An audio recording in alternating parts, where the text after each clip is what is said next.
Bienvenue à toi qui veux créer un monde meilleur. Juste en prenant un temps, ici et maintenant, tu fais déjà partie de la solution. Merci de ton écoute et de ton désir d'apprendre. C'est maintenant le temps d'être pleinement présent. Inspire-toi de nos invités qui sont déjà en marche et trouve ton prochain pas vers un monde meilleur.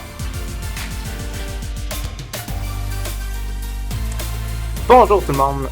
Cette semaine, dans l'épisode d'aujourd'hui, on vous présente Denis Carignan. On l'a invité à venir se joindre à nous dans le niveau 2.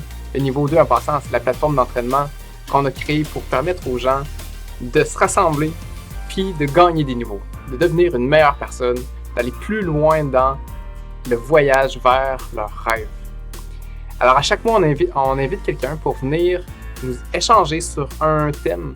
Et le thème de ce mois-ci, c'était essayer de trouver son point de départ. Parce qu'on a tous des rêves, des objectifs, des choses qu'on veut atteindre. Puis quand c'est très clair, le X sur la carte de ce qu'on veut atteindre, eh bien, ça nous prend un autre point sur la carte pour pouvoir l'atteindre. Ça nous prend notre point de départ. Un GPS ne peut pas fonctionner s'il ne connaît pas ta position géographique maintenant. Donc la question qu'on essayait de répondre, c'était qui on est maintenant? Comment on fait pour se définir? Et la réponse de Denis était parfaite. Pour moi, ça a été vraiment un coup de cœur. Ça m'a amené des belles réflexions par la suite. Donc, on vous fait jouer aujourd'hui un extrait de cette belle rencontre-là avec Denis Carignan. Profitez-en. Et si vous voulez plus d'informations sur le niveau 2, cliquez sur les liens dans la description. Bonne écoute!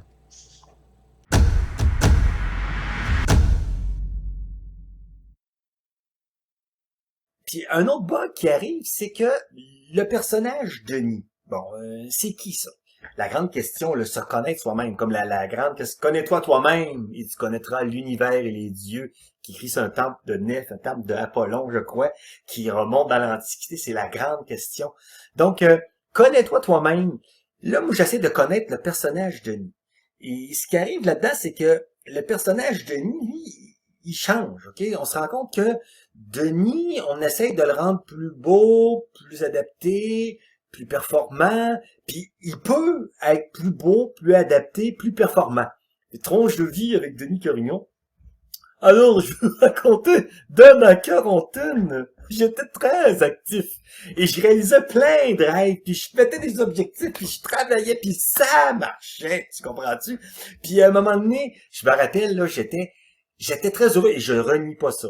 Okay? Mais je peux dire, c'est comme un point, là. À partir de ça, je vais travailler d'autres choses, là. Là, à un moment donné, je jouais au hockey 3 fois par semaine dans 2 ligues. Je faisais de la boxe. Je faisais des spectacles. J'enseignais. Puis je faisais des conférences. Et puis là, à un moment donné, c'était dur d'animer tout ça, là. Fait que des fois, je terminais mon cours au cégep. Et j'avais un de mes rêves, j'avais une Porsche décapotable qui attendait dans le stationnement parce que j'avais une conférence à Montréal le soir. Fait que là, je finissais mon cours, je descendais, j'en montais dans ma Porsche décapotable, j'allais à Montréal. Là, je mangeais sur Saint-Denis dans un bon petit restaurant. Là, j'avais un auditorium, là, j'en revenais en Porsche, je mettais de la musique, j'écoutais du Red Hot Chili Pepper. Je revenais le lendemain, j'enseignais, ça, j'allais jouer au hockey. Puis là, je t'ai dit, yeah! J'aime ma vie! Tout va bien! Bon, OK. Et je renie pas ça. J'ai eu beaucoup de plaisir. Denis est ce qu'il fait. OK? Je suis Denis. Je suis ce que je fais. Mais à un moment donné, on peut faire moins. Hein? À un moment donné, la machine ne suit plus. Si je fais moins, est-ce que je suis moins? Première petite chose, c'était le général de Gaulle, il disait que la vieillesse, c'est un naufrage. OK? Moi, je suis pas d'accord avec ça, mais si je suis totalement identifié à mon corps, effectivement, la vieillesse est un naufrage pathétique. Tu sais? Toute lâche. Puis c'est vrai, c'est rendu... Moi, je riais des vieux qui se plaignaient. C'est rendu... Moi, j'ai des problèmes de santé en ce moment, là. Fait que là, c'est rendu que chaque matin, j'ai mal quelque part. Quand c'est pas le pied droit, c'est le pied gauche. Quand ça vire de bord, ça se promène. Puis là, j'ai mal. À un moment donné, j'étais prêt à marcher, j'avais un os, ils appellent ça accessoire. On a ça dans le pied, là. Il y a des os accessoires. C'est un os qui est pas obligatoire, puis des fois, il bouge. Fait que J'étais pas capable d'avancer. Ma blonde, elle me dit, bon, ici, donc de reculons. Un peu. De reculons, ça marche. J'ai marché 5 jours à reculons. Là, mon os accessoire, il s'est replacé. Bon, OK. Fait que là, ce qui était arrivé, c'est que je peux moins. Okay. Des fois, on peut dire, ça, c'est l'ego. Il dit, je suis ce que je fais. Je suis ce que je possède. Je suis ce que les gens pensent de moi. Puis ils vont me dire une chose, ils m'ont l'air un peu con, mais c'est pas grave. Ça, c'est juste l'ego qui est un peu magané. Ça a l'air niaiseux, mais je vais vous le dire quand même. Je t'ai identifié à ça. Je suis ce que je fais, je suis ce que je possède. Même si je riais de ça, je l'avais. Bon, c'est ça l'anecdote que je trouve niaiseux, mais je vous le dis. C'est qu'à un moment donné, j'avais une Porsche, puis là, j'ai eu pendant 8 ans, puis à un moment donné, j'ai eu des gros problèmes, puis là, il fallait que je m'en débarrasse, puis je l'ai donné en échange dans un garage, puis je voulais une autre décapotable, puis là, il y avait une Mustang. Puis moi, je trouvais qu'il y avait des niveaux hiérarchiques dans la vie. Et je diminuais. Puis là, on disait, t'as pas fait ça. Ben voyons, Denis. Puis là, moi, ça me dérangeait un petit peu plus maintenant, là, mais au début, oui. Parce que pourquoi? Je suis ce que je possède. Je vaux plus si j'ai telle sorte que telle sorte. Voyez-vous, c'est insidieux, c'est en dessous. Mais moi, je suis un Québécois, adapté à ma culture, puis j'ai embarqué là-dedans sans trop m'en rendre compte. Donc, connais-toi toi-même. Moi, je m'identifie à mon corps, je suis mon corps, je suis ce que je fais, je suis ce que je possède. Bon. Et je suis ma personnalité aussi. Fait que j'essayais de réparer les affaires pour, comme dit, devenir plus patient, plus performant, tout ça. Et ça marche. Okay. Et là, tranquillement, heureusement, la vieillesse ou la fatigue, c'était...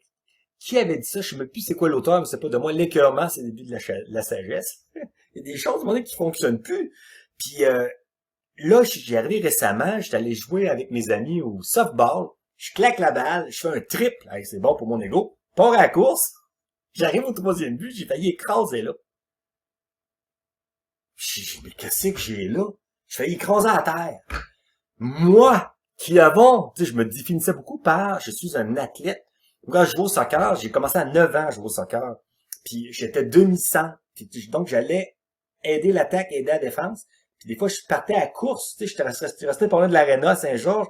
Puis je montais à la course à Polyvalente. Puis je débarquais pas, j'allais à l'avant. Puis je repartais à la course chez nous. J'étais comme un cheval, tu sais. Quand je jouais au hockey, je drivais le net. Puis ce que j'aimais, c'était sentir la glace qui craquait parce que je poussais trop fort. Crau, crau, crau, crau, crau. Puis là, je peux pas courir 3 buts. Là, j'étais passé un test, angine de poitrine. M'a passé des tests cette semaine, bon, c'est où qu'est-ce que j'ai? Je suis peut-être bouché quelque part. Je suis déjà un peu bouché là, mais peut-être plus bas un peu. Et là, j'ai eu un choc. Tu sais, je disais, je suis mon corps, je sais ce que je fais. Là, ça a été grugé, ça. Crunch, crunch, crunch. Je peux moins, je peux plus jouer au hockey. Je peux même plus courir. Et il y a une amie qui m'a dit une phrase qui m'a comme un peu mis la puce à l'oreille. On est 3 couples d'amis, qu'on se voit, on a bien du fun ensemble, on rit, on voyage ensemble, mais je les connais juste depuis 4 ans, ces gens-là. Puis là, je disais, je suis plus un athlète, je suis plus... Puis là, Élise, elle me dit, ben écoute, Denis, moi, le Denis que j'aime, que je connais depuis 4 ans, il y a aucun sport là-dedans. Moi, j'ai jamais vu faire de sport. Tu sais, moi, jamais... Ah ouais? Ouais. Elle, le Denis, il fait pas de sport. Comment ça que moi, le Denis, il fait du sport, puis le Denis, il diminue parce qu'il fait plus de sport? Alors, on arrive tranquillement à la faille, mesdames et messieurs. La faille, c'est que, est-ce que je suis mon corps? Est-ce que je suis vraiment ce que je fais? Parce que là, le Denis que j'ai dans ma tête, Denis Carignan, c'est un sportif. Comment ça que ça existe? C'est parce que moi, je me ferme les yeux, je réfléchis, je vais chercher des souvenirs quand j'étais jeune. Je t'en ai compté un quand j'avais 15-16 ans. Puis là, je parle de souvenirs de... Puis là, je maintiens ça ensemble. Puis là, je dis, regarde, ça c'est Denis, sportif. Mais ça existe plus, ça. Puis je dois faire un effort de mémoire pour me définir en tant que sportif et pour dire, gars, ce que je tiens là, ben, le sport, ben, je peux plus le faire, donc je vaux moins. Je commence à être une vieille picouille. Puis là, ce qui arrive, c'est que là, la personnalité est menacée. L'ego est menacé. Je vaux moins. Fait que là, qu'est-ce qu'ils vont faire? Et je vais peut-être, peut-être ça me prendrait, des fois quand on s'identifie, mettons, à notre beauté, ben, peut-être ça me prendrait des injections. Peut-être ça me prendrait qu'on me mette quelques cheveux. Tu sais, faudrait, tu sais, parce que là, regardez ça, une patinoire, il y en a une autre patinoire hein, ici, là, OK? Fait que là, pourquoi qu'on mettrait une injection, des cheveux, d'ici, ou comment dire, ben moi, je vous dis, dans le temps, j'étais bon au hockey. À ce moment-là, c'est être, ça devient avoir été. Être, c'est avoir été. Fait que pour être, il faut que je ramène mes vieilles affaires. Moi, dans mon tête, t'es bon, maudit. Je travaille net. Puis là, ça existe plus, ça. Qu'est-ce que j'essaie de maintenir? J'essaie de maintenir une illusion. L'illusion de Denis, qui est un concept mental. C'est un concept. Denis, c'est un enseignant. Je suis plus enseignant, là, depuis janvier. J'ai déjà vu un ancien enseignant. Je le croise au Père Nature. Puis il dit, pis comment que ça va? T'es à la retraite. Il dit, quand j'étais une personne, non, quand j'étais quelqu'un, il me répond de même. Mais là, avec lui, il était quelqu'un quand il était enseignant parce que c'était identifié, tu sais, se connaître soi-même, qui suis-je? Je suis un enseignant. Il n'était plus un enseignant, donc c'est comme si il diminuait de valeur. C'est un peu comme le général de Gaulle, tu sais. La vieillesse, c'est un naufrage. C'est dégueulasse. On va vers la déchéance. On peut moins, on a moins, on paraît moins, et tout ça. Et c'est là qu'à un moment donné, tout réparer le personnage puis l'améliorer, je ne suis pas contre ça. Parce que c'est bien plus fun. Faire des choses agréables, atteindre des objectifs, voyager, faire du sport, s'améliorer. Comme là, depuis un an, j'ai commencé le golf et la guitare. Tu sais. Puis c'est le fun, je m'améliore, c'est le fun d'être bon. Ben, je suis pas bon, mais je veux dire, je m'améliore, c'est le fun, ça. Mais ça dépend toujours de pourquoi. Est-ce que je le fais pour maintenir ma superbe ou est-ce que je le fais parce qu'il y a un élan de vie qui a passé et qui m'a aspiré? À ce moment-là, quand il y a un élan de vie qui t'aspire, tu n'es plus dans l'effort. Tu es dans l'enthousiasme. Il paraît que la latine du mot enthousiasme, c'est être à l'intérieur de Dieu. Tu sais, t'es aspiré, puis tu pratiques, tu le fais parce que la vie célèbre ça à l'intérieur de toi. Par contre, si je veux être nommé le meilleur guitariste, ben là, je vais travailler avec une espèce d'angoisse puis d'acharnement, puis d'être... voyez-vous, il y a toujours... Je ne suis pas contre l'action, je ne suis pas contre atteindre mes objectifs. Et j'ai adoré le faire. Sauf qu'à un moment donné, si on le fait pour maintenir une illusion du personnage, pour le maintenir sa superbe, parce que là, il peut moins, puis il est moins capable, puis on compense, on est dans l'effort, dans la contraction, puis dans le maintien de quelque chose.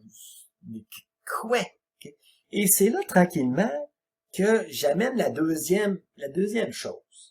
C'est que le personnage de Denis, vous voyez bien qu'il est toujours en danger. Parce que il peut moins, il fait moins, il paraît moins, il y a moins, OK? Et là aussi, le super moins, en guillemets, c'est la mort. Parce que notre corps va vers la mort, OK? Puis c'est comme une peur sourde qu'on parle pas. Puis moi, je pense que c'est dommage, parce que une manière la plus efficace de se connecter à la vie, c'est d'être conscient de la mort. Tu sais, il y a une phrase, j'ai vu dans un livre qui disait, tu peux te poser cette question-là le matin, puisque je vais mourir, qu'est-ce que je décide de faire aujourd'hui? Ah oui, je vais mourir. On vit comme si on était immortel. C'est pas moi qui l'ai inventé, cette phrase-là. Puis on meurt comme si on n'avait jamais vécu. Tu sais, parce qu'on est toujours en train de courir après des chimères. Alors, paraîtrait-il que, tu sais, connais-toi toi-même, tu connaîtras l'univers, les dieux, puis tu se connaître soi-même.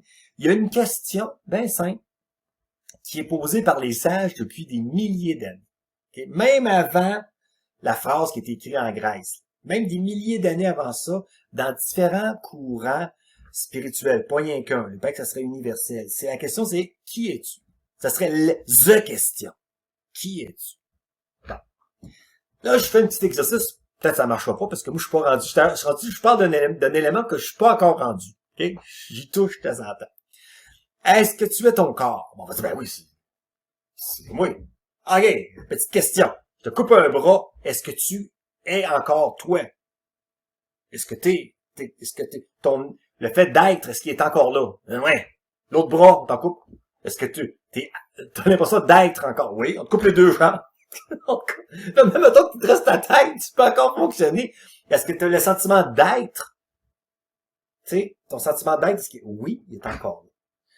Donc, on serait pas notre corps. On serait pas non plus nos pensées, ni nos émotions. Pourquoi? Parce qu'il y a une autre entité qui est là, qui voit notre corps, qui voit nos pensées, qui voit nos émotions, qui voit notre personnalité. C'est notre conscience. La conscience, selon les sages, la grande question, qui es-tu? Tu es la conscience. Puis, le bout, ça serait d'être conscient d'être la conscience. À ce moment-là, il y a un switch qui se fait. C'est que t'as plus besoin de réparer le personnage. T'as plus besoin d'atteindre l'objectif. Je ne suis pas contre les objectifs. Comme là, j'essaie d'apprendre Highway to Hell en guitare électrique. Okay? C'est mon objectif en ce moment. Okay? Mais puis là, je vais voir mon prof demain parce que je suis bloqué à un moment donné. Bon. Donc, c'est que quand tu te rends compte que tu es peut-être la conscience, t'as plus à réparer le personnage, t'as plus à atteindre l'objectif, t'as plus surtout à te protéger de tout le rétrécissement qui peut t'arriver parce que tu peux moins, tu fais moins, tu parais moins. Donc, t'as même plus à protéger le personnage. Parce que souvent, le personnage, on le protège. Hey, parle-moi pas contre moi. On est tous fragiles. Quelqu'un nous parle dans le dos, nous insulte. Puis il faut qu'on se débatte pour essayer de survivre. Puis là, c'est comme on est en mode survie parce que en fait, on va mourir. Tout ça va se désagréger. Puis toutes nos choses qu'on peut faire, on va pouvoir moins faire. Comme là, je peux même plus courir, sacrifice. J'étais un coureur avant. J'avais un cœur de cheval, tu sais. Alors, qu'est-ce qui arrive, c'est que lorsqu'on se rend compte que nous sommes la conscience, eh bien, on se rend compte que tout est accompli. Tu n'as plus rien à faire. Parce que ton état de bien-être ne dépend pas de l'extérieur. Ça vient de l'intérieur. Et là, des fois, on se dit, ben, moi, pour être heureux, il faut que j'atteigne l'Everest puis je saute en bungee avec des dauphins. OK? Bon. C'est compliqué. Et là, on se rend compte que tu peux atteindre l'objectif. Comme nous, m'apprendre à jouer Highway to Hell puis m'avoir du plaisir. OK? Puis aller voyager puis tout ça. Mais ce qui vient d'apparaître, ce qui vient de disparaître, surtout, c'est la lutte et l'angoisse. C'est que ton sentiment d'être, tu peux l'avoir être assis en faisant rien. Et si tu es capable de t'installer dans le maintenant, tu lâches, les pensées continuent, mais tu te recules, tu les laisses passer. T'essaies plus de te combattre, d'en avoir plus ou de moins, ou des bonnes, ou de faire des... Tu te recules, et là, ce que tu as à l'intérieur de toi, c'est un sentiment de joie.